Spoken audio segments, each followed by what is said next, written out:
புலிகேசி லேசா சிரிச்சுக்கிட்டே, அடிகளே, உங்களோட பிக்ஷு விரதத்துக்கு வேணா அந்த நாட்டிய பெண்ணால பங்கம் வராம இருக்கலாம், ஆனா நம்மளோட தென்னாட்டு படையெடுப்புக்கு அந்த பொண்ணால பங்கம் வந்துருச்சுன்னு சொன்னாரு.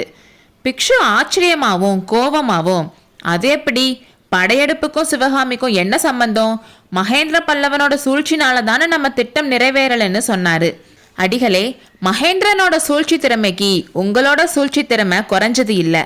யுத்தத்துல கூட நம்ம சில சமயம் தோல்வி அடைஞ்சிருக்கோம். ஆனா அரசியல் தந்திரத்துல இதுக்கு முன்னாடி எப்பவாச்சும் தோல்வி அடைஞ்சிருக்கோமா?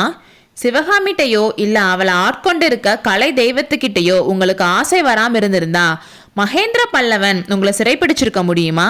உங்களை நீங்களே கேள்வி கேட்டு பதில் சொல்லுங்கன்னு சொன்னாரு.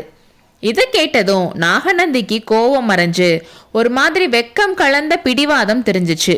சக்கரவர்த்தி, இந்த பிக்ஷுவை மன்னிச்சிருங்க. சாம்ராஜ்யத்துக்கு சேவை பண்றதுல என்னோட தகுதியை இழந்துட்டேன். இவ்வளோ நாள் நான் பண்ண சேவையை நினைச்சு என்னை மன்னிச்சு விடுதலை கொடுங்கன்னு பிக்ஷு சொன்னாரு. அண்ணா, இதென்ன விளையாட்டு? இல்ல தம்பி, உண்மையாதான் சொல்றேன். எனக்கு விடை கொடு, நான் போறேன்னு சொன்னாரு. எங்க போறதா திட்டம்னு புலிகேசி கேட்டாரு.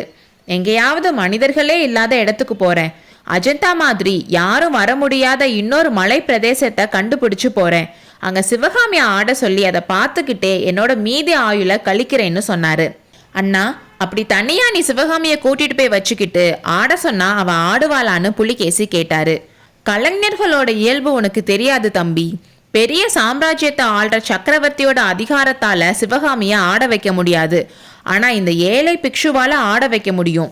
அதனாலதான் நான் உன்ன மாதிரி வேஷம் போட்டிருந்தப்ப அவளை ஆட சொல்லலன்னு சொன்னாரு. அண்ணா, இந்த பைத்தியம் உனக்கு வேண்டாம். சிவகாமிய காஞ்சிக்கே திருப்பி அனுப்பிடுறேன். இல்லைன்னா நம்ம தளபதிகள்ல யாராவது ஒருத்தனுக்கு அவளை கல்யாணம் செஞ்சு வச்சிடலாம்னு புலிகேசி சொன்னதை கேட்டு பிக்ஷுவோட கண்கள்ல கோவத்தி பறந்துச்சு. தம்பி, சிவகாமியை பெண்டாளும் எண்ணத்துடன் அவள் அருகில் நெருங்குகிறவன் யமனுலகம் போக ஆயத்தமாய் இருக்க வேண்டும்னு சொன்னாரு. அண்ணா, மாமல்லன் யமனுலகம் போயிட்டானான்னு புலிகேசி நக்கலா கேட்டாரு. இல்ல, அவன் அதை விட பெரிய தண்டனையை அனுபவிக்க போறான். மாமல்லனை இந்த கையால கொல்ல திட்டம் போட்டிருந்தேன். 2-3 தடவை சந்தர்ப்பங்களும் வந்துச்சு. ஆனா கடைசி நேரத்துல என் மனசை மாத்திக்கிட்டேன்னு நாகநந்தி சொன்னாரு. ஆஹா, நீ மட்டும் உன் மனசை மாத்திக்காம இருந்து மாமல்லனை கொன்னு இருந்தா பல்லவ ராஜ்யத்துல இப்போ வராக கொடி பறந்துட்டு இருக்கும். மகேந்திர பல்லவனும் மதுரை பாண்டியனும் நம்ம காலுக்கு கீழே கிடந்திருப்பாங்கன்னு புலிகேசி சொன்னாரு. ஒருவேளை அப்படியும் ஆயிருக்கலாம். ஆனா சிவகாமிய அவனோட சுகபோக பொருளா ஆக்கிக்கணும்னு நினைச்ச மாமல்லனுக்கு அது பெரிய தண்டனையா இருக்காது. ஆனா இப்போ அவனோட ஆருயிர் காதலிய சளுக்கர்கள் கொண்டு போன செய்தி வாழ்நாள் எல்லாம் அவனுக்கு நரக வேதனைய கொடுக்கும். இதை விட அவனுக்கு பெரிய தண்டனை இருக்காதுன்னு நாகநந்தி சொன்னாரு. நல்லது அண்ணா, இப்போ நீ என்ன சொல்றேன்னு புலிகேசி கேட்டாரு. ராஜரீக விஷயங்கள்ல இருந்து அடியோட விலகிக்கிறதா சொல்றேன். 25 வருஷம் உனக்காகவும் சாம்ராஜ்யத்துக்காகவும் உழைச்சேன். இனிமேல் கொஞ்ச நாள் எனக்காக வாழ்றேன். தம்பி, எனக்கு விடை கொடு. யாரும் இல்லாத இடமா பார்த்து போறேன்னு நாகநந்தி சொன்னாரு. அண்ணா, ராஜ்ய விஷயங்கள்ல இருந்து தாராளமா விலகிக்கோ. ஆனா அதுக்காக காடு மலை தான் தேடி போகணும்னு இல்லை. வாதாபிலேயே ஒரு நல்ல மாளிகையை பார்த்து எடுத்துக்கோ. வேணும்னா அதுல ஒரு நடன மண்டபமும் கட்டிக்கோ. சிவகாமி அதுல சந்தோஷமா ஆடட்டும், நீ பார்த்துக்கிட்டே இருன்னு சொன்னாரு. தம்பி, உண்மையாவா சொல்ற? இதெல்லாம் எனக்காக நீ செஞ்சு தர போறியான்னு நாகநந்தி கேட்டாரு. கண்டிப்பா செஞ்சு தரேன். ஆனா ஒரு நிபந்தனை. இது நான் உன்கிட்ட கெஞ்சி கேட்கிற நிபந்தனை. உன்னை தவிர யாரும் இதை செய்ய முடியாது. இந்த உதவியை மட்டும் பண்ணி கொடு. அதுக்கப்புறம் உன்னை நான் எதுவும் கேட்கலன்னு புலிகேசி சொன்னாரு. என்ன அதுன்னு நாகநந்தி கேட்டாரு. கொஞ்ச நேரத்துக்கு முன்னாடி சொன்னேனே, வேங்கியில விஷ்ணுவர்த்தன் காயம்பட்டு இருக்கிறதா செய்தி வந்திருக்கு. நாடு முழுக்க கலகமும் குழப்பமா இருக்கு. நீதான் போய் அவனை காப்பாத்தணும். என்ன மாதிரி விஷ்ணுவும் உனக்கு கூட பிறந்தவன் தானேன்னு புலிகேசி சொன்னாரு. கூட பிறந்தவன் தான், ஆனா அவனுக்கு என்னை பார்த்தாலே பிடிக்கிறது இல்ல. அவன் கிட்ட இருந்து நான் பாரவிய பிரிச்சு விரட்டினதை அவன் மன்னிக்கவே இல்லை. அண்ணா, பாரவி கவியை ஏன் அவன்கிட்ட இருந்து பிரிச்ச? அதனால எவ்வளோ ஆபத்துக்கள் வந்துச்சுன்னு புலிகேசி சொன்னாரு. எல்லாம் அவனோட நல்லதுக்கு தான் செஞ்சேன். அவன் ஓயாம கவிதை படிச்சுக்கிட்டும் எழுதிக்கிட்டும் நேரத்தை போக்கிட்டு இருந்தான்னு நாகநந்தி சொன்னாரு.